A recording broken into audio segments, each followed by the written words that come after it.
Miércoles 8 de septiembre, primero de secundaria, biología, asignatura de repaso, ciencias naturales, sexto de primaria. La historia de Rosalind Franklin, aprendizaje esperado, describe cómo los progenitores heredan características a sus descendientes en el proceso de la reproducción. Énfasis, conoce la historia de Rosalind Franklin. ¿Qué vamos a aprender? Aprenderás a describir cómo los progenitores heredan características a sus descendientes en el proceso de la reproducción. ¿Qué hacemos? A continuación te presentaremos la información de algunas actividades que te ayudarán a identificar características de sus descendientes en el proceso de la reproducción a través de la historia de Rosalind Franklin. ¿Recuerdas que en la sesión anterior hablamos de la violencia de género que sufren muchas mujeres por el simple hecho de ser mujeres? También hablamos de ciertas creencias sociales como adivinar si el bebé es niña o niño. Además, hablamos del violentómetro, que fue creado por el Instituto Politécnico Nacional y que es una herramienta que nos ayuda a medir los tipos y niveles de violencia hacia la mujer entre parejas de novios y hasta de esposos. A pesar de que incontables mujeres han sufrido de violencia desde hace muchísimos años, a lo largo de la historia también hay gran cantidad de mujeres que a pesar de eso han destacado en sus actividades o profesiones. Hoy conocerás a una mujer que destacó por sus logros, pero que precisamente por ser mujer y por la perspectiva de género que predominaba en el tiempo que vivió, no fue debidamente reconocida en su momento. Se trata de la científica Rosalind Franklin. Rosalind Franklin estudió química. Su trabajo hizo posible que uno de los descubrimientos más importantes del siglo pasado y también tuvo un gran impacto en la física y en particular en la biología. Con su trabajo pudo clarificar la estructura de doble hélice del ADN, lo cual fue muy importante para comprender el funcionamiento de las células y en general de los seres vivos. ¿Sabías que el 25 de abril de 1953 la prestigiosa revista británica Nature publicaba el célebre artículo «Una estructura para el ácido desoxirribonucleico»? ADN, firmado por James Watson y Francis Crick. Aunque solo ocupaba una página, revolucionó el mundo de la ciencia de aquellos años, porque describía la molécula que almacena y transmite la información hereditaria en todos los organismos vivos, desde las bacterias hasta los seres humanos. Conozcamos la vida y logros de Rosalind Franklin leyendo su biografía. El caso de Rosalind Franklin. Hace algo más de 60 años, Watson y Crick publicaron el artículo en Nature con su propuesta de estructura para el ADN. En el último párrafo y entre otras citaban a Rosalind Franklin y le agradecían sus resultados experimentales no publicados e ideas. Años más tarde, en el libro La doble hélice, crónica muy personal del descubrimiento de la estructura del ADN, James Watson escribió sobre ella que el mejor lugar para una feminista era el laboratorio de otra persona.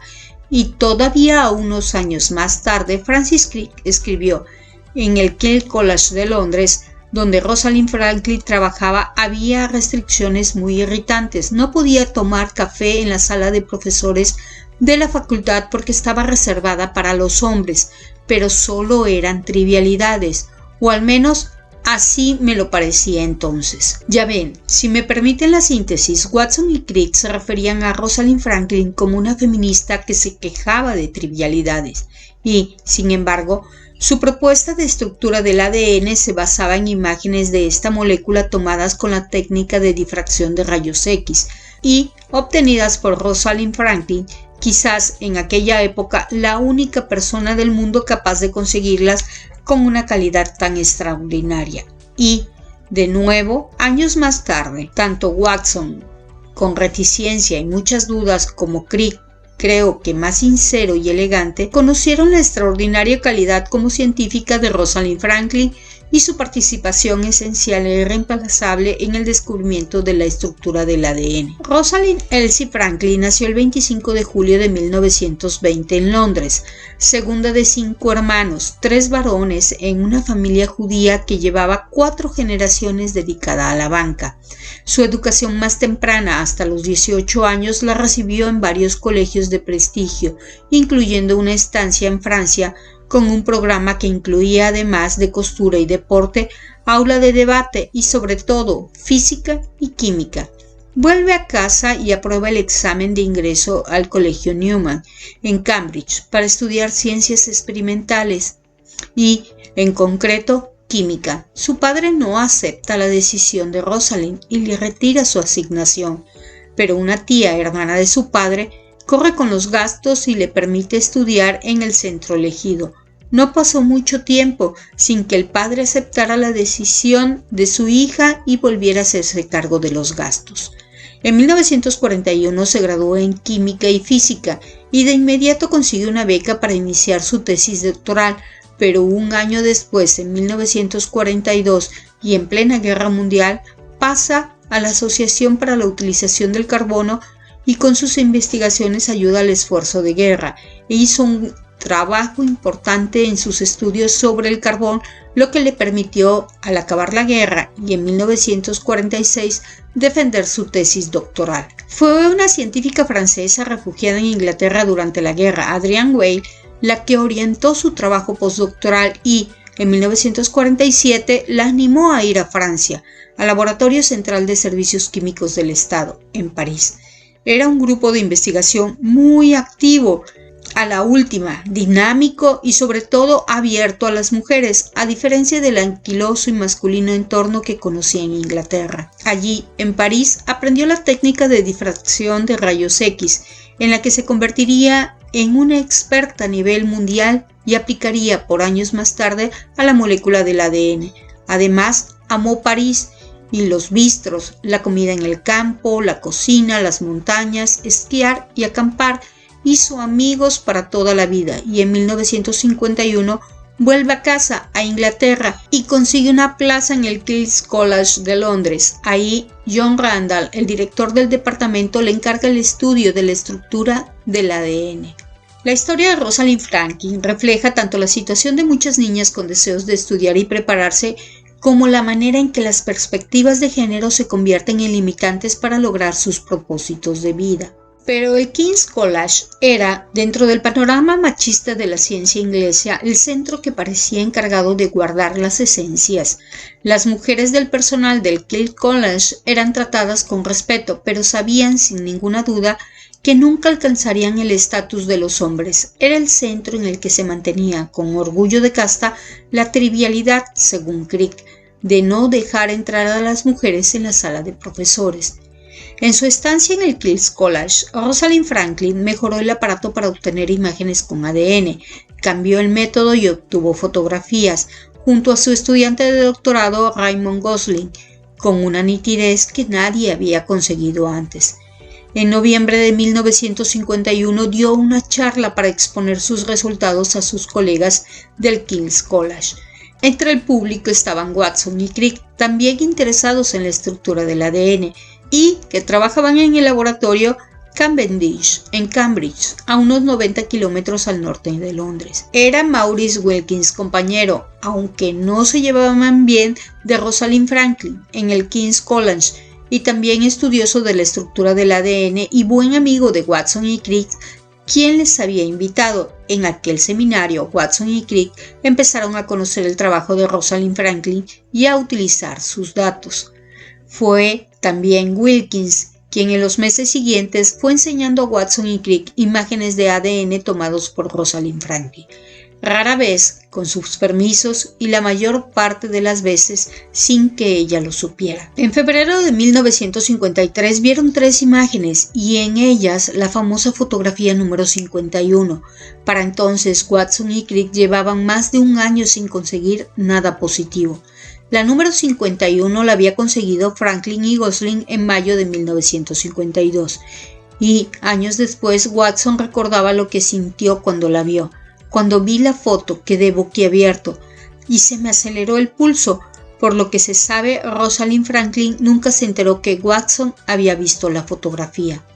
Estas imágenes, más los datos de la charla de Rosalind Franklin en noviembre de 1951, más algunos datos más proporcionados por Wilkins, llevaron a Watson y Crick a su propuesta de la estructura del ADN y la publicaron en Nature en abril, solo un par de meses después de ver la número 51. En el artículo, Watson y Crick mencionan a Rosalind Franklin, entre otras personas, y sin ninguna mención especial a sus datos y a sus fotografías. Hemos sido estimulados por el conocimiento de la naturaleza general de resultados experimentales no publicados y las ideas de Wilkins, Franklin y sus colaboradores.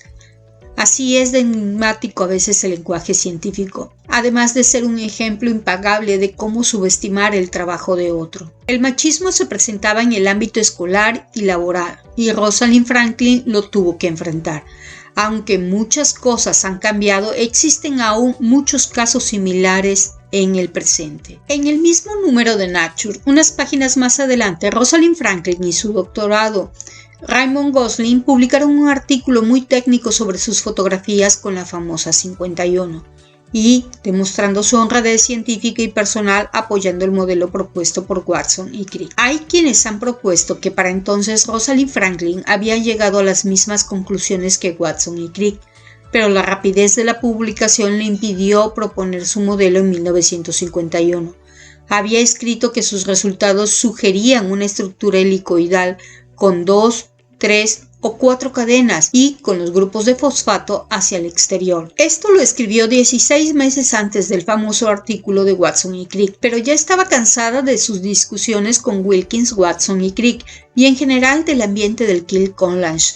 Se trasladaron al Birkbeck College, también en Londres, al laboratorio dirigido por John Bernal, donde permaneció hasta su muerte. En este centro su carrera investigadora siguió adelante, con imponentes trabajos sobre virus, en concreto el del mosaico del tabaco y el de la polio, que todavía citan los expertos. Pero en 1956 se siente mal durante un viaje por Estados Unidos y pronto se le diagnostica cáncer de ovario, quizá provocado por la excesiva exposición a radiaciones durante sus investigaciones con rayos X.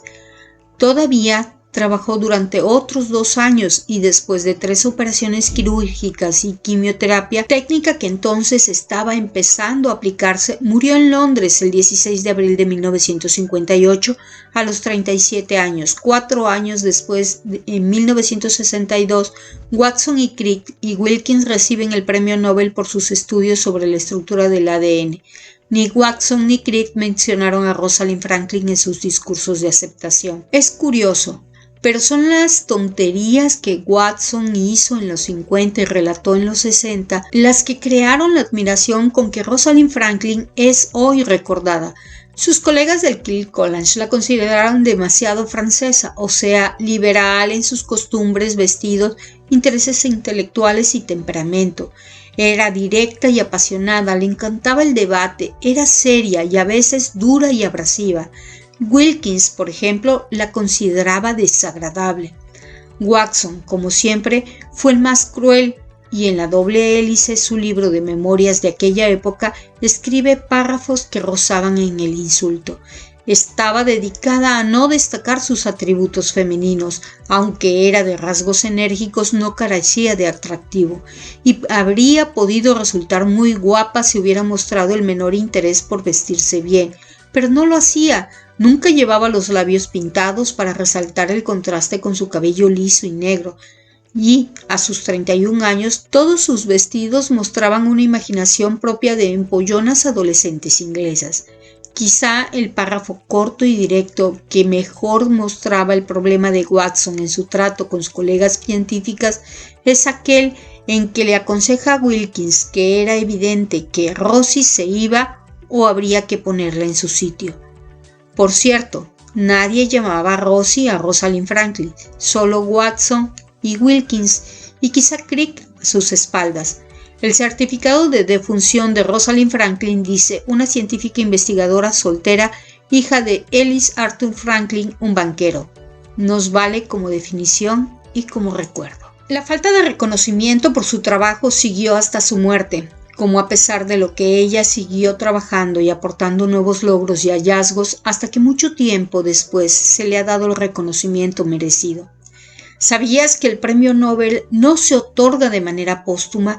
Solo se entrega en vida a quienes lo ganan. Crick y Watson y Wilkins obtuvieron el Premio Nobel de Medicina y Fisiología en 1962, sin mencionar a Rosalind Franklin, que murió en 1958. Si ella hubiese vivido, probablemente habría compartido el Premio Nobel por uno de sus descubrimientos científicos que fueron los más grandes del siglo XX. Para finalizar, leamos algo que Rosalind le escribió a su padre en 1940 cuando ella tenía 20 años. La ciencia y la vida ni pueden ni deben estar separadas. Para mí la ciencia da una explicación parcial de la vida, tal como es. Se basa en los hechos, la experiencia y los experimentos. En nuestra opinión, lo único que necesita la fe es el convencimiento de que esforzándonos en hacer lo mejor que podemos, nos acercamos al éxito, y que el éxito de nuestros propósitos, la mejora de la humanidad de hoy y el futuro, merece la pena conseguirse. ¡Qué impresionante! Nunca se dio por vencida a pesar de que fue discriminada por ser mujer. Ella nunca dejó de investigar, aunque no recibió en vida los reconocimientos que merecía de parte de la comunidad científica. Por esa tenacidad es un gran ejemplo para las mujeres y por supuesto también para los hombres. El reto de hoy: elige una de las siguientes opciones y escribir en tu cuaderno todo lo que te haya parecido más relevante para representar la vida y la carrera de Rosalind Franklin. 1. Mapa mental. 2. Historieta. 3. Carta a un amigo o amiga. 4. Diálogo con tu familia. Si en tu casa hay libros relacionados con el tema, consúltalos. Platica con tu familia sobre lo que aprendiste. Seguro les parecerá interesante. Buen trabajo. Gracias por tu esfuerzo. Si te gustó el video y te fue de utilidad, suscríbete al canal. Hasta luego.